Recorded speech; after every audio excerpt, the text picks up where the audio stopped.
Hello friends, welcome to my channel. I am Akanksha गहरी।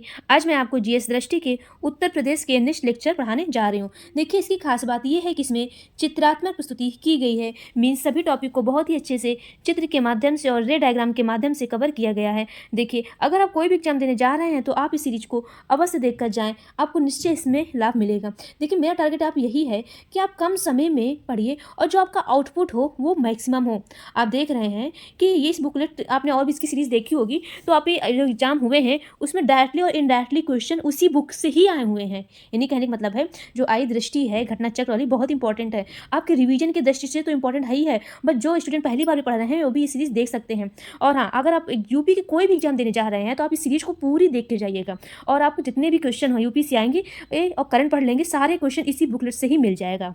Okay, आइए start करते हैं अपने लेक्चर से। देखिए, लेक्चर देखने के बाद आप लोग फीडबैक जरूर शेयर करिएगा, लेक्चर कैसा लगा और आप ये भी बताइएगा। और लेक्चर अगर आप मेरे चैनल में नए हैं, मेरे चैनल को लाइक करिए, सब्सक्राइब करिए और शेयर करिए। ओके, आइए स्टार्ट करते हैं अपने लेक्चर से। आइए देखते हैं उत्तर प्रदेश के वन एवं प्राकृतिक वनस्पतियाँ। देखिए, इससे क्वेश्चन इस टॉपिक से क्वेश्चंस बनते हैं। 1 या 2 नंबर के क्वेश्चन आपको देखने को मिल जाएंगे। कभी कभी क्या होता है 2 से 3 नंबर के भी क्वेश्चन से इससे बनते हैं। देखिए, आप ये जानिए कि जब उत्तराखंड था हमारा, जब उत्तराखंड का डिवीजन नहीं था तो जो हमारे वन थे बहुत सारे थे। लेकिन जब उत्तराखंड और यूपी से डिवाइड हो गया, यानी कि यूपी से डिवाइड होकर एक नया राज्य बना जिसको उत्तराखंड बोलते हैं, तो जितना मोस्टली पार्ट था वन वाला वो सब चला गया है उत्तराखंड में चला गया है। और बाकी जो हमारे यूपी में बचे हुए हैं मात्र 6.15% क्षेत्र ही बने हुए हैं, ये वनावरण शेष हैं। ये कौन सी रिपोर्ट कहती है? ये 2021 की रिपोर्ट है, ISFR की ये रिपोर्ट है। इसी के अकॉर्डिंग ये उत्तर प्रदेश में कुल कितने वनावरण क्षेत्र हैं तो केवल 6.15% क्षेत्र ही बचे हैं, जिसमें से अगर हम बात करें कि वृक्षावरण क्षेत्र हैं 3.08% जो है। ये पूरा एग्जैक्टली डेटा आप याद रखिए, एग्जाम में क्वेश्चन इससे बनते हैं, जो कि वनावरण क्षेत्र को मिलाकर यह प्रतिशत कहाँ तक पहुँचता है? 9.23 तक ये प्रतिशत पहुँचता है। आप ध्यान में रखिएगा, ठीक है। देखिए, यहाँ पे 3 क्वेश्चन इससे बनते हैं। अगर आपसे पूछता है एग्जाम में कि उत्तर प्रदेश का वनावरण क्षेत्र कितना है, तो आप क्या बताएंगे?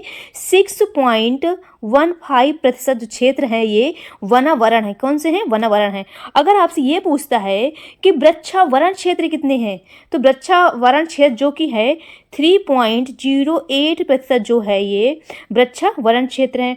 अगर आपसे ये पूछता है कि वनावरण और वृक्षावरण, यानी कि वनावरण और वृक्षावरण दोनों को अगर ऐड करेंगे तो कितना हो जाएगा? 9.23% तक ये पहुंचा है। समझ में? इतना है।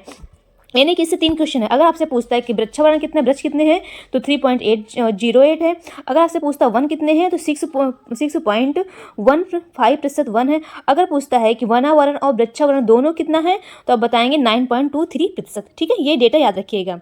ये 2021 की डेटा है, 2021 के अकॉर्डिंग ही है, जो ISFR की जो रिपोर्ट है 2021 के अकॉर्डिंग ही है।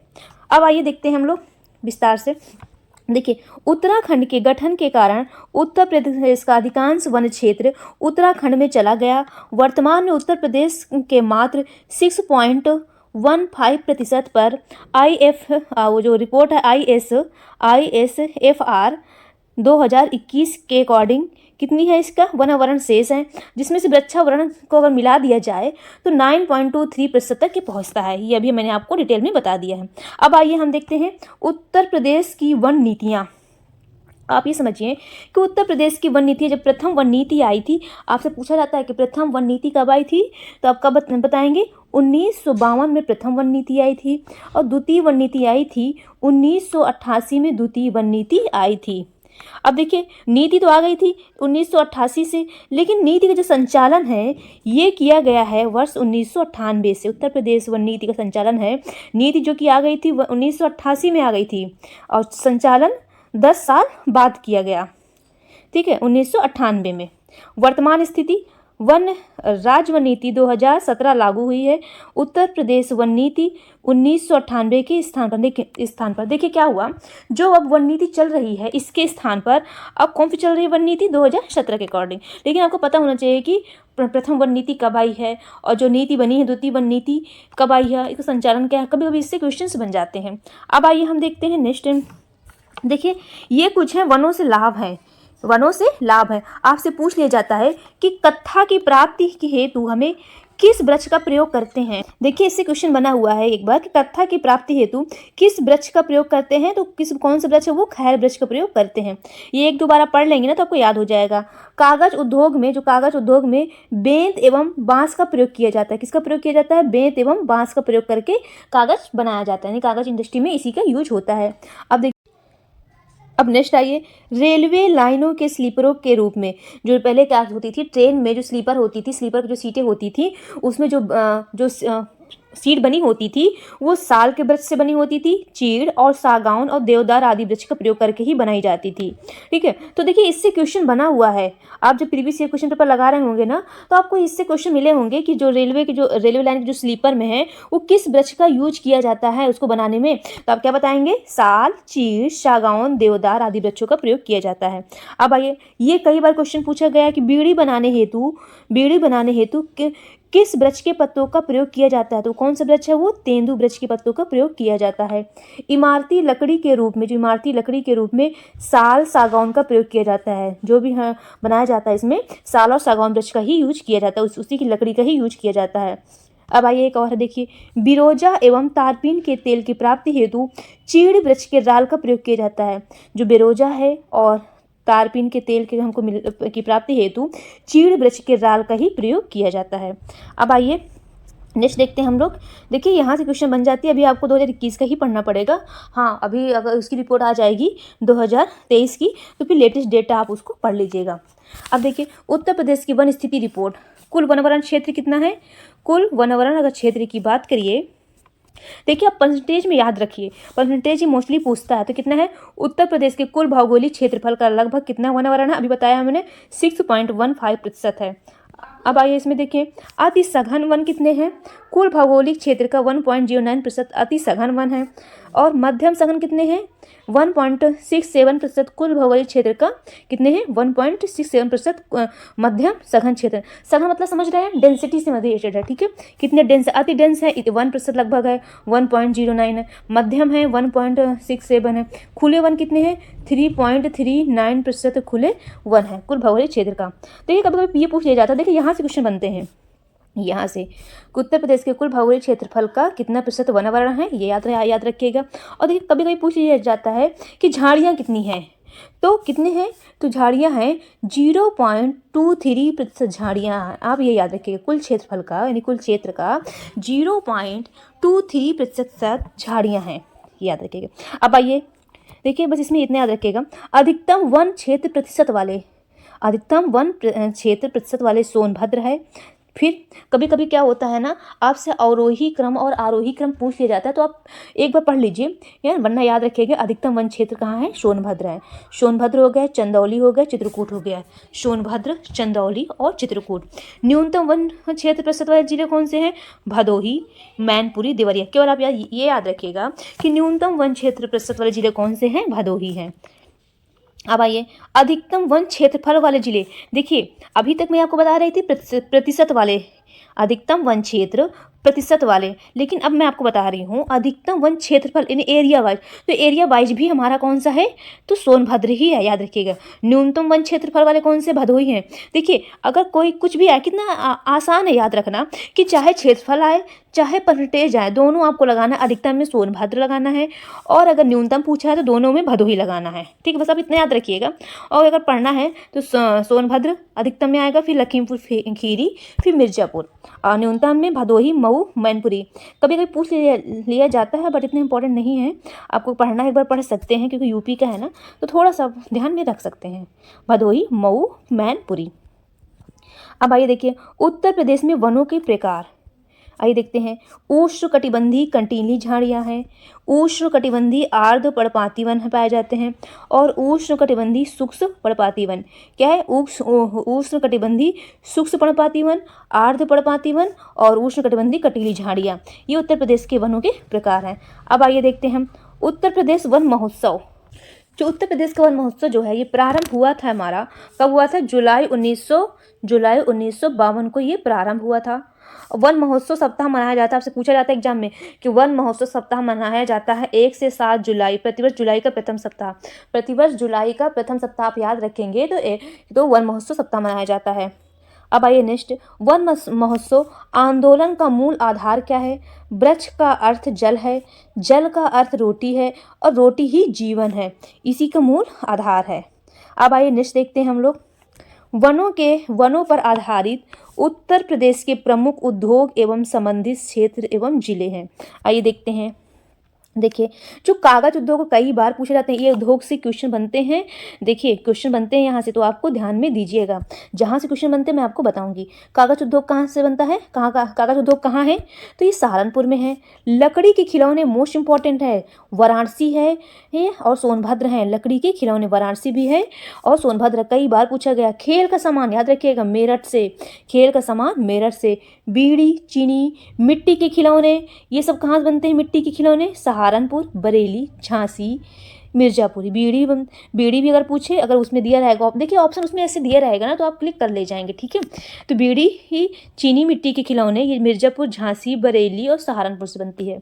अब देखिए, बेंत, फर्नीचर, माचिस, कत्था, प्लाईवुड उद्योग, ये बरेली, नजीबाबाद एवं ज्वालापुर में ये इसके उद्योग है, यहाँ पे ये बनते हैं।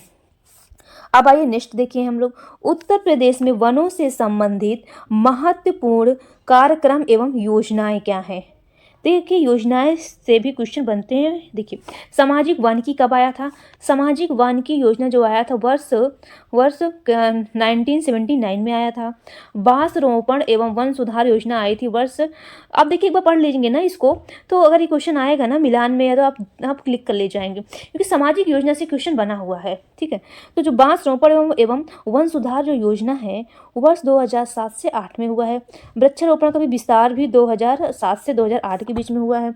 लखनऊ वृक्षारोपण भी जो हुआ है 2004 से 5 के बीच में हुआ है। सघन वृक्षारोपण 2005-6 के बीच में हुआ है। वृक्ष बंधु पुरस्कार 7-8। देखिए कुछ डेटा ऐसे हैं जो आपको थोड़ा से कनेक्ट करके पढ़ेंगे ना, तो आपको इजीली रहेगा याद रखने में। देखिए, वृक्ष बंधु पुरस्कार भी इसी टाइम पे हुआ था, वृक्षारोपण का भी विस्तार भी, और बांस रोपण एवं वन सुधार योजना भी इसी टाइम लाया गया है। तो ये मिला के पढ़ेंगे ना, तो आपको आसानी रहेगी याद रखने में। अब आइए, वन श्रमिकों के कल्याणार्थ सामूहिक बीमा योजना प्रारंभ कब किया गया था? हाँ बताइए। 1989 से 90 तक। तो ये वन श्रमिक, जो वन के श्रमिक थे, उनके कल्याण के लिए सामूहिक बीमा योजना प्रारंभ किया गया था, तो ये याद रखिएगा। अब आइए नेक्स्ट देखते हैं हम लोग, green UP clean UP. Green UP clean UP, देखिए जो ये आया था, कब आया था ग्रीन यूपी क्लीन यूपी? तो ये जो आया था वित्तीय वर्ष 2019 और 20 में आया था, जिसमें से 22.5 करोड़ पौधरोपण संपन्न कराया गया था। ये पूछ लिया जाएगा किस वित्तीय वर्ष में है 22.5 करोड़ वृक्ष पौधरोपण संपन्न कराया गया था। विशेषता क्या है इसकी कि 5 करोड़ से अधिक वृक्षारोपण का रिकॉर्ड बनाया गया था। ये जो प्रारंभ किया गया था 7 नवंबर 2015 में प्रारंभ किया गया था। मैंने बोला ना, स्कीम से भी, जो पुरानी स्कीम से भी क्वेश्चन पूछ लिया जाता है। अब आइए, उत्तर प्रदेश में वन्य जीव। आइए, उत्तर प्रदेश के बाघ अभयारण्य कितने हैं? कई बार पूछा गया है कि उत्तर प्रदेश के बाघ अभयारण्य कितने हैं, याद रखिएगा। दुधुआ है, पीलीभीत है, अमनगढ़ है, रानीपुर है, याद रखिएगा। दुधुआ, पीलीभीत, अमनगढ़, ये उत्तर प्रदेश के क्या है? बाघ अभयारण्य है। अब आइए देखते हैं हम, उत्तर प्रदेश के प्रमुख चिड़ियाघर कौन कौन से हैं। देखिए, नवाब वाजिद अली शाह जूलॉजिकल गार्डन, ये लखनऊ में है। नाम से पूछ लिया जाता है कि नवाब वाजिद अली शाह जूलॉजिकल गार्डन कहाँ पे है, तो ये लखनऊ में है। कानपुर प्राणी उद्यान, ये कानपुर में ही है। शहीद अशफाक उल्लाह खान प्राणी उद्यान, ये गोरखपुर में है। ये उत्तर प्रदेश के प्रमुख चिड़ियाघर हैं। आइए देखते हैं। देखिए, देश के प्रथम वन्यजीव परिरक्षण संगठन की स्थापना वर्ष 1956 में की गई थी। 1956 में की गई थी। वन्य जीव परिरक्षण संगठन का प्रमुख कार्य प्रदेश में वन्य जो जीव थे उसकी सुरक्षा करना तथा आधुनिक एवं वैज्ञानिक पद्धति से सघन वन्य जीव प्रबंध करना, और साथ ही राष्ट्रीय उद्यानों, वन विहारों एवं पक्षी विहारों का विकास करना। यानी कहने का मतलब ये है कि जो आप याद रखिए कि देश में प्रथम वन्य जीव परिरक्षण की स्थापना कब की गई थी, तो ये 1956 में की गई थी। और इसका जो उद्देश्य था ये था कि जो वन जीव की सुरक्षा करना, जो वन जीव थे उनकी सुरक्षा करना, और जो सुरक्षा किस ढंग से हो, जो आज के तौर तरीकों से, यानी कि आधुनिक उसमें पद्धति हो, वैज्ञानिक पद्धति से ये सब लैस हों, इनके वो जो जो वन जीव हैं उनकी सुरक्षा करना। इसी वजह से राष्ट्रीय उद्यान बनाए गए, वन विहार बनाए गए और पक्षी विहार, ये सब उनका विकास करना इसका उद्देश्य था। अब आइए हम देखते हैं उत्तर प्रदेश के वन जीव विहार एवं उससे संबंधित जिले। आइए देखते हैं। देखिए इससे भी क्वेश्चन बनते हैं, यहाँ से भी क्वेश्चंस बनते हैं। उत्तर प्रदेश के वन जीव विहार एवं संबंधित जिले, आइए एक करके देखते हैं। याद रखिए चंद्रप्रभा वन जीव विहार, नाम से ही पता चल पा रहा चा है, तो चा है चंदौली है। कछुआ वन जीव विहार कहाँ है? कछुआ वन जीव विहार वाराणसी में है। किशनपुर वन जीव विहार कहाँ है? लखीमपुर खीरी में है। रानीपुर वन जीव विहार कहाँ है? चित्रकूट में है। कतरनिया घाट वन जीव विहार कहाँ है? बहराइच में है। सोहेलवा वन जीव विहार कहाँ है? बलरामपुर गोंडा श्रावस्ती में ये वाला सोहेलवा वन जीव विहार है। सोहागी बरवा वन जीव विहार कहाँ है? महाराजगंज है। हस्तिनापुर वन जीव विहार कहाँ है? मेरठ, हापुड़, बिजनौर, अमरोहा, मुजफ्फरपुर नगर। कैमूर वन जीव विहार कहाँ है? कैमूर मिर्जापुर एवं सोनभद्र है यहाँ पे कैमूर, ठीक है। महावीर स्वामी वन जीव विहार कहाँ? ललितपुर में। ये भी कई बार पूछा गया एग्जाम में, और महावीर स्वामी वन जीव विहार ललितपुर में है। कैमूर वन जीव विहार मिर्जापुर एवं सोनभद्र भी है, ये भी कई बार पूछा गया, मोस्ट इंपॉर्टेंट है। राष्ट्रीय चंबल भी पूछा गया है। राष्ट्रीय चंबल वन जीव विहार आगरा एवं इटावा में है। तो देखिए इसमें मोस्टली पूछा गया है अभी तक। देखिए इंपॉर्टेंट कौन कौन सा है? महावीर, राष्ट्रीय चंबल, चंद्रप्रभा याद रखिएगा, कछुआ भी याद रखिएगा, पूछा गया है। रानी वन्यजीव, कैमूर, और जो बच्चे हुए हैं कतरनिया, जो बच्चे हुए हैं इसको भी आप पढ़ लीजिएगा, ठीक है। हो सकता है इससे क्वेश्चन भी बन जाए हमारे। अब आइए नेक्स्ट देखते हैं। उत्तर प्रदेश के पक्षी विहार, ये भी इंपॉर्टेंट है, यहाँ से भी क्वेश्चन बनते हैं। आपको 4 दे दिया जाएगा, इधर उधर पूछ लिया जाएगा, मिलान करने के लिए, मिलान के रूप में भी पूछ लिया जाता है। आइए देखते हैं हम लोग। आइए विजय सागर पक्षी वन्यजीव विहार, विजय सागर पक्षी वन्यजीव विहार कहाँ है? महोबा में है, ये याद रखिएगा, ये इंपॉर्टेंट है, मोस्ट इंपॉर्टेंट है। पार्वती अरंगा पक्षी वन्यजीव विहार कहाँ है? पार्वती गोंडा में। सूर सरोवर पक्षी वन्यजीव विहार कहाँ? आगरा इटावा, मोस्ट इंपॉर्टेंट है। समान पक्षी वन्यजीव विहार कहाँ है? मैनपुरी में है। बखीरा संत वन्यजीव विहार कहाँ है?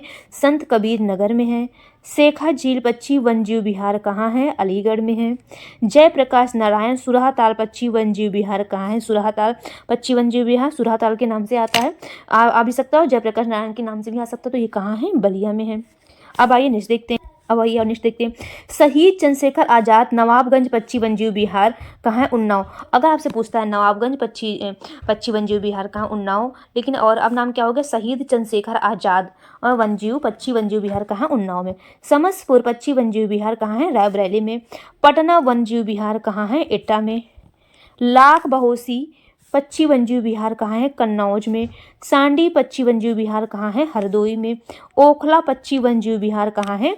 गौतम बुद्ध नगर में। डॉक्टर भीमराव अंबेडकर पक्षी वन्यजीव विहार कहाँ है? प्रतापगढ़ में। देखिए सारे इंपॉर्टेंट हैं, कई बार एग्जाम में आपसे पूछा गया है, आप 2 से 3 बार इसको पढ़ेंगे ना तो आपको याद हो जाएगा। आइए एक बार मैं और आपको रिपीट करा दे रही हूँ। विजय सागर पक्षी वन्यजीव विहार कहाँ? महोबा में। पार्वती अरंगा पक्षी वन्यजीव विहार कहाँ? गोंडा में। सूर सरोवर पक्षी वन्यजीव विहार आगरा इटावा में। समान पक्षी वन्यजीव विहार मैनपुरी में। बखीरा पक्षी वन्यजीव विहार संत कबीर नगर में। सेखा झील पक्षी वन्यजीव विहार अलीगढ़ में। जयप्रकाश नारायण या सुरहाताल पक्षी वन्यजीव विहार बलिया में। शहीद चंद्रशेखर आजाद पक्षी वन्यजीव विहार उन्नाव में। समसपुर पक्षी वन्यजीव विहार बरेली में। पटना पक्षी वन्यजीव विहार एटा में। लाख बहोसी पक्षी वन्यजीव विहार कन्नौज में। सांडी पक्षी वन्यजीव विहार हरदोई में। ओखला पक्षी वन्यजीव विहार गौतम बुद्ध नगर में। डॉक्टर भीमराव अंबेडकर पक्षी वन्यजीव विहार ये है प्रतापगढ़ में। अब आइए देखते हैं उत्तर प्रदेश में मछलियों की कुछ प्रमुख प्रजाति, आइए देखते हैं हम लोग। देखिए आइए देखते हैं, एक मिनट इसमें कुछ नोट्स हैं, आइए देखते हैं नोट क्या है। देखिए उत्तर प्रदेश की फॉरेस्ट स्टैटिकल रिपोर्ट 2018 के तहत उपयुक्त के अतिरिक्त दुधुआ राष्ट्रीय उद्यान एवं टाइगर रिजर्व जिला कहाँ पे है? लखीमपुर खीरी। और 2 अन्य टाइगर रिजर्व जैसे पीलीभीत टाइगर रिजर्व, जिसमें कहाँ पे है ये? पीलीभीत एवं शाहजहांपुर में है। और अमनगढ़ टाइगर रिजर्व जो है ये है बिजनौर में। किस जिला में है ये बिजनौर का विवरण दिया गया है। यानी कहने का मतलब इसमें ये बोला है कि जो ये रिपोर्ट आई हुई है 2018 की, जो दुधुआ राष्ट्रीय उद्यान एवं टाइगर रिजर्व ये है लखीमपुर खीरी में। और जो अन्य टाइगर 2 रिजर्व हैं पीलीभीत टाइगर रिजर्व, ये पीलीभीत एवं शाहजहांपुर में है। और अमनगढ़ टाइगर रिजर्व जो है ये बिजनौर में है। ठीक है, याद रखिएगा। अब आइए नेक्स्ट आते हैं उत्तर प्रदेश में मछलियों की प्रमुख प्रजाति। देखिए सिंधी, अभी करंट में था, आपको पता होना चाहिए कि सिंधी मछलियों में आती है। सिंधी हो गया, कट्टा हो गया, मत्स्य हो गया, बित्तल हो गया, हिल्सा, ईल, सौल, क्यूचिपा, तेगन, ट्राउट, पढ़िन, लाबी, रसेला, ब्रिगाल, मांगुर, रोहू। तो ये सब मछलियों की प्रजाति एक बार पढ़ लीजिएगा, अगर आ जाएगा तो आप वहाँ पे टिक कर ले जाएंगे। अब आइए नेक्स्ट देखते हैं प्रमुख जीव। आइए देखते हैं इटावा सफारी पार्क के बारे में कुछ देखते हैं, कुछ प्रमुख तथ्य देखते हैं। इसमें इसकी जो स्थापना हुई थी, एशियाई शेरों को वैकल्पिक आवास उपलब्ध कराने के लिए इटावा सफारी पार्क की व्यवस्था की गई थी।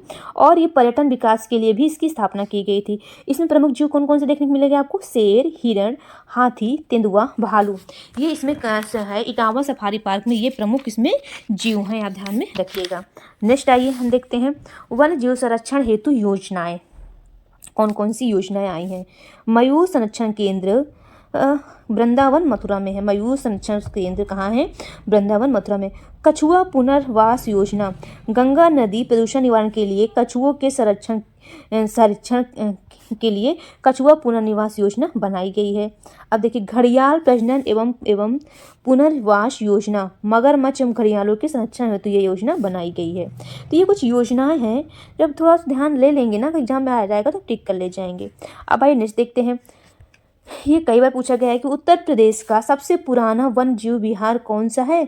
चंदौली। चंदौली में कौन सा है? चंद्रप्रभा वन जीव विहार है। उत्तर प्रदेश का एकमात्र राष्ट्रीय उद्यान कौन सा है? दुधुआ राष्ट्रीय उद्यान कहाँ पे है? लखीमपुर खीरी में है। वर्ष 1987 से 88 में बाघ परियोजना में शामिल उद्यान कौन सा है? कई बार पूछा गया। दुधुआ राष्ट्रीय उद्यान है, याद रखिएगा। वर्ष 1987 88 में ये बाघ परियोजना में शामिल हो गया। 9 जून 2014 को उत्तर प्रदेश सरकार द्वारा बाघ अभयारण्य का इसको दर्जा दे दिया गया है। किसको दिया गया है? पीलीभीत वन्यजीव अभयारण्य को इसको दर्जा दे दिया गया है। प्रत्येक वर्ष अक्टूबर माह के प्रथम सप्ताह 1 से 7 अक्टूबर को मनाया जाता है वन्य प्राणी सुरक्षा सप्ताह। याद रखिएगा, वन्य प्राणी सुरक्षा सप्ताह मनाया जाता है प्रत्येक वर्ष अक्टूबर माह के प्रथम सप्ताह में। ठीक है, अभी हमने पीछे एक और पढ़ा सप्ताह में, एक हमने सप्ताह और पढ़ा था वन महोत्सव सप्ताह। वन महोत्सव सप्ताह कब मनाया जाता है? जुलाई के प्रथम सप्ताह को, यानी 1 से 7 तक, 1 से 7 जुलाई के बीच में बनाया जाता है वन महोत्सव सप्ताह। अब आइए नेक्स्ट देखते हैं हम लोग उत्तर प्रदेश के रामसर आर्द्र भूमि स्थल। आइए देखते कौन कौन से हैं। उन्नाव में नवाबगंज पक्षी विहार है, गोंडा में पार्वती अरंगा पक्षी विहार है, मैनपुरी में समान पक्षी विहार है, रायबरेली में समसपुर पक्षी विहार है। इनको दर्जा दिया गया है रामसर आर्द्रभूमि स्थल भी। बखीरा पक्षी वन्यजीव विहार कहाँ पे? संत कबीर नगर में, ये जून 2021 में ये शामिल किया गया है। हरदोई में सांडी पक्षी विहार है, इटावा में सरसई नवार पक्षी विहार है, आगरा में सूर सरोवर, ये पक्षी विहार ही मतलब उसमें शामिल हो गए हैं। इनको भी आर्द्रभूमि स्थल में शामिल कर दिया गया, कहने मतलब ये है। ऊपरी गंगा घाटी भी शामिल है, ब्रज घाट से नरौरा तक ये शामिल है आर्द्रभूमि स्थल में।